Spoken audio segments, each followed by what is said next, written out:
Hai semua, selamat datang di channel Donghua Animasi.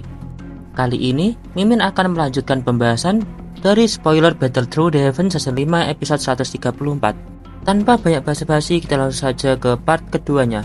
Sesampainya di pegunungan binatang sihir, Xiaoyan cukup terkejut saat melihat para ahli dari kelompok binatang yang ternyata sudah mampu berubah menjadi wujud manusianya.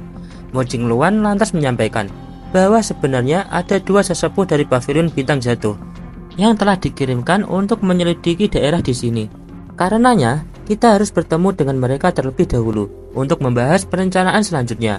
Mo Jingluan segera menghancurkan batu giok hijau di tangannya. Sampai sesaat kemudian, sosok manusia segera bergegas menuju ke arah kelompok Xiaoyan. Akan tetapi, kedatangannya membuat Mo Jingluan bertanya dengan heran. "Tetua Hu, apa yang terjadi? Di mana Tetua Qi?" Tetua Hu menjawab, "Pada awalnya, aku dan Tetua Qi sedang menyelidiki situasi di tempat ini atas perintah dari pemimpin pavilion. Namun tak disangka, cukup banyak faksi serta ahli yang kuat berdatangan menuju pegunungan hanya untuk merebut beberapa peninggalan kuno yang semakin menggembarkan baru-baru ini. Dan yang menjadi penghalang terbesar dalam rencana kami adalah ketika bertemu dengan orang-orang pavilion petir angin." Mendengarkan itu, Xiaoyan pun terkejut. Mo Jingluan juga demikian. Erat wajah amarah terlintas di wajahnya. Tidak disangka, pavilion petir angin malah berani menyerang anggota kami.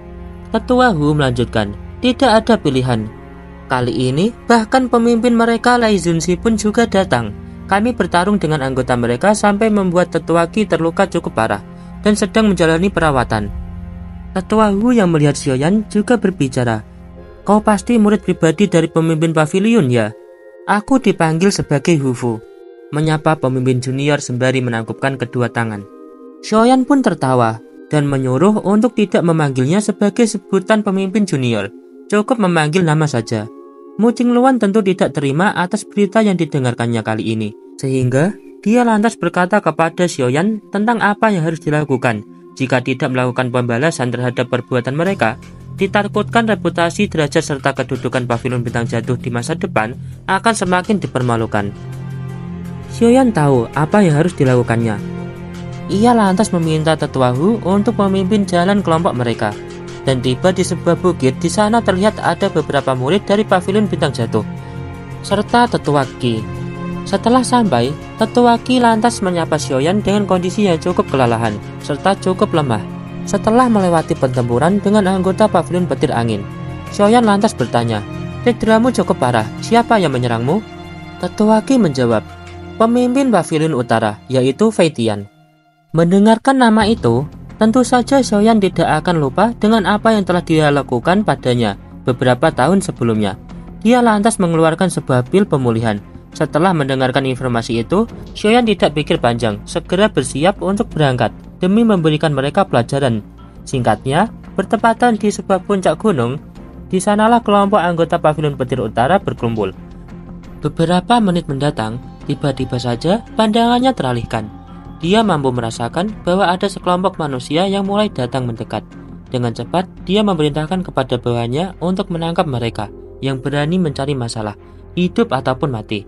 Namun baru saja menyelesaikan perkataan itu, tiba-tiba saja kelompok bawahan mereka yang diperintahkan sebelumnya entah kenapa terpental dengan keras. Sebuah pedang balok hitam menghantam kepalanya. Fei Tian seketika menjadi sangat kaku melihat adegan mengerikan itu. Lantas ia pun bertanya, "Bolehkah aku tahu siapa yang berani menyerang markas dari pavilion petir angin milikku?" Seketika suara tawa lantas pecah dari cakrawala.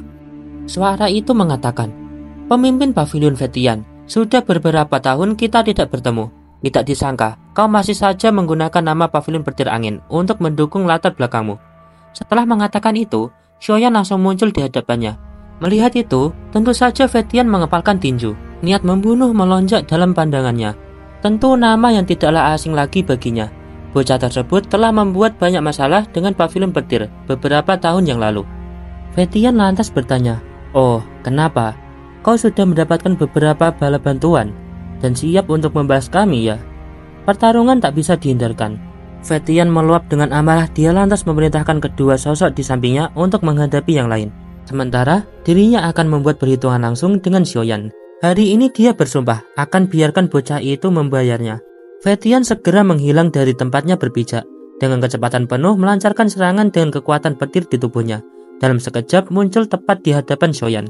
Xiaoyan menggunakan seluruh kekuatannya untuk menghantam tubuh Feidian, dan dia lantas tersenyum sembari berkata, "Lei Zongzi, apakah kamu tidak takut? Pavilion milikmu akan kehilangan wajah hanya karena membiarkan kucing dan anjing kecil ini keluar bertarung." Puncak gunung seketika menjadi medan pertarungan darah.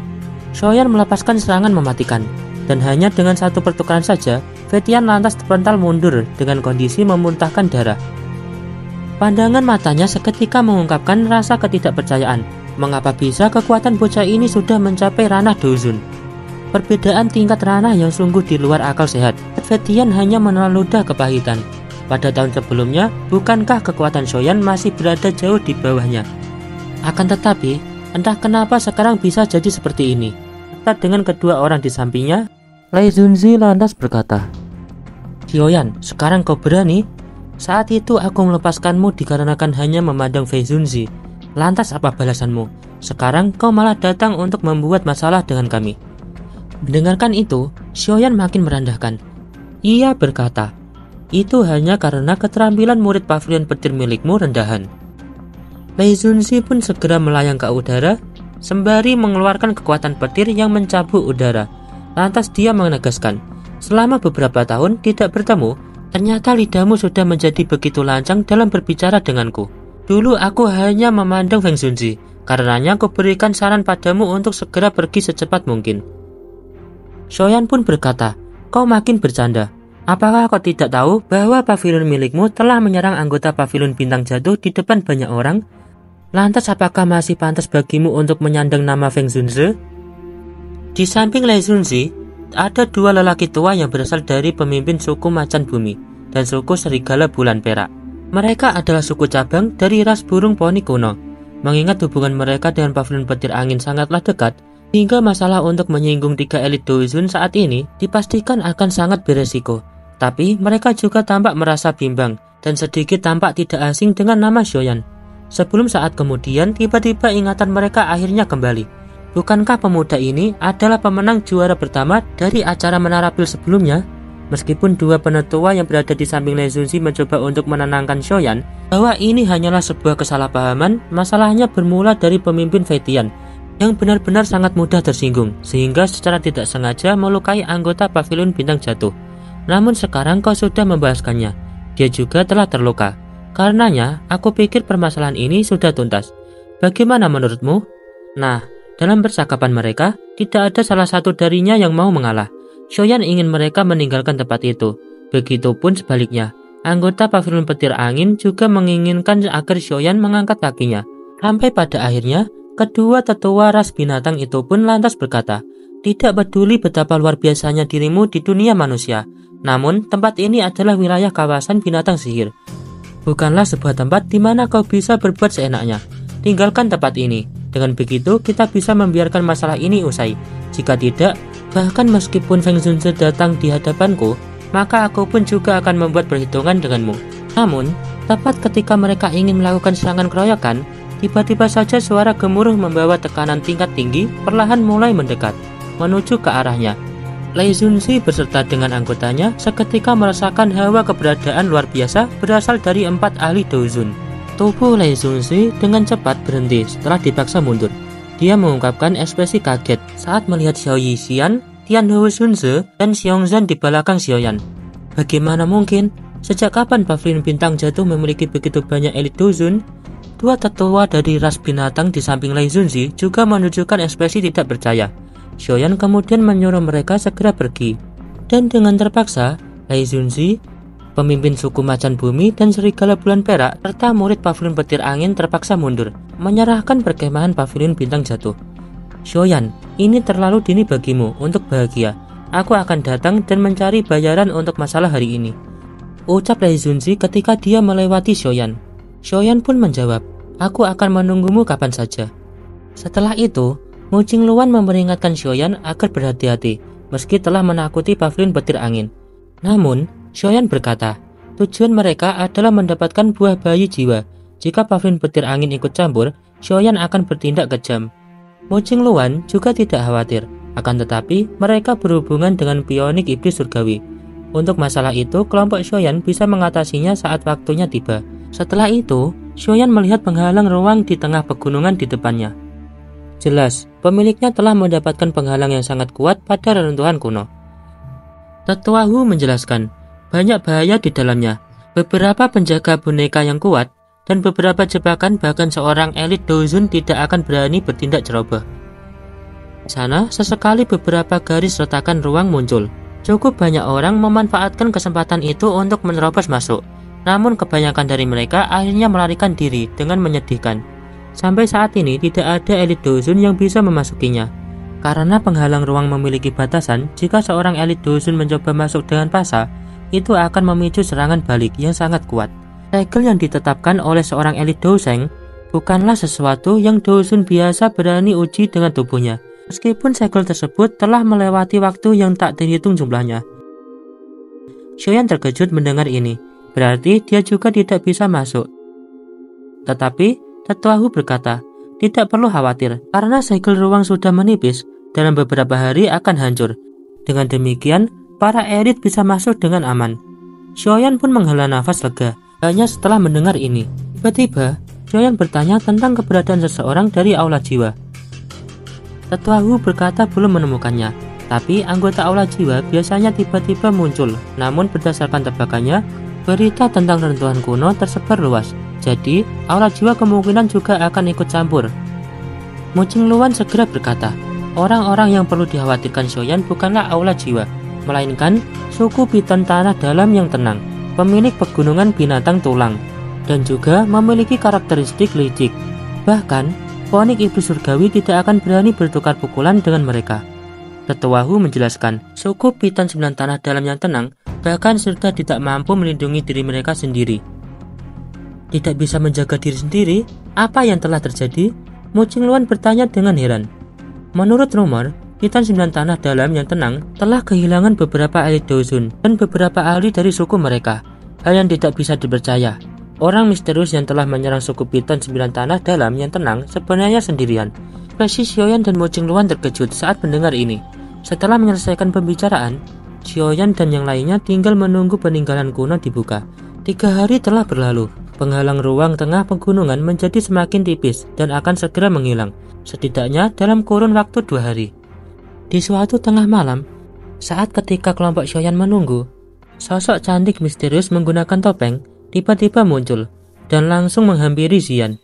Xian terkejut melihat kemunculannya dan berkata, "Siapa kamu?" Dalam sekejap, Xian terperangkap di bawah kekuatan mata hijau dari sosok wanita bertopeng. Sosok di balik topeng itu adalah Qingling. Ia sebelumnya pernah diselamatkan oleh Xiaoyan. Pada awalnya, Qingling bergabung dengan Rumah Ular Langit. Dan sekarang, kekuatan Qingling telah menembus ke tingkat Douzun bintang 1. Nah, dikarenakan Piton 9 Tanah Dalam yang tenang menginginkan bola mata ular hijau 3 bunga milik Qingling, maka konflik pun terjadi di antara kedua belah pihak. Qingling yang menyerang Xian kali ini dikarenakan dia mengira Xian adalah Piton Tanah Dalam yang tenang. Untungnya di saat itu, Xiaoyan memiliki persepsi spiritual yang kuat. Ia telah menyadari kedatangannya. Jadi, Xiaoyan datang tepat waktu dan dapat menyadarkan Xian dengan teriakannya. Di saat itulah, tangan Qingling akan mencengkram leher Xian. Dia langsung tersadar dan berteriak. Lonjakan Douji ungu langsung berubah menjadi naga yang meraung ke langit, menghancurkan tenda di sampingnya. Qingling pun terpukul mundur dengan ekspresi terkejut sembari berkata, "Kenapa itu bukan ular?" Xiao Yixian, Tian Huo, dan Xiongzhen segera muncul akibat keributan ini. Xiaoyan menyuruh mereka untuk menjaga Xian, sementara Xiaoyan bergerak dan muncul di depan Qingling. Dia mengepalkan tangannya, nyala api berubah menjadi sebuah tangan besar yang dengan keras menghantam.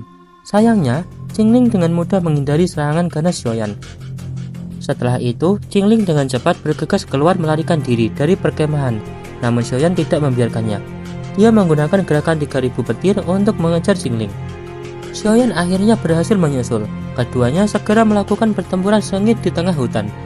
Setelah beberapa pertukaran, Qingling tidak bisa terlibat pertarungan lebih lama, jadi dia bergegas pergi. Namun sebelum itu, Xiaoyan melepaskan tinju raksasa api membawa pukulan keras ke arah kepala Qingling. Menghadapi serangan ganas ini, mata hijau Qingling menyala. Sosok hitam di tingkat elit Douzun tiba-tiba muncul di belakang punggungnya. segera melontarkan pukulan keras yang bertabrakan dengan pukulan api Xiaoyan. Segera, badai yang menakutkan menyebar saat kedua tinju itu bertabrakan. Tubuh Xiaoyan bergetar, dan dia mundur beberapa langkah. Sosok elit Douzun juga mundur 2 langkah sebelum bergetar, dan Qingling akhirnya berhasil melarikan diri. Di saat Xiaoyan menstabilkan dirinya, tiba-tiba sosok misterius itu telah menghilang. Aku ingin tahu dari mana orang ini berasal, mengapa dia menyerang Ziyan. Saat tubuh Xiaoyan berbalik pergi, dia bertemu dengan 4 anggota suku Piton Tanah Dalam yang tenang. Xiaoyan melihat 3 di antaranya adalah elit Douzong dan dipimpin oleh seorang Douzun. Tujuan utama mereka adalah untuk menangkap Qingling.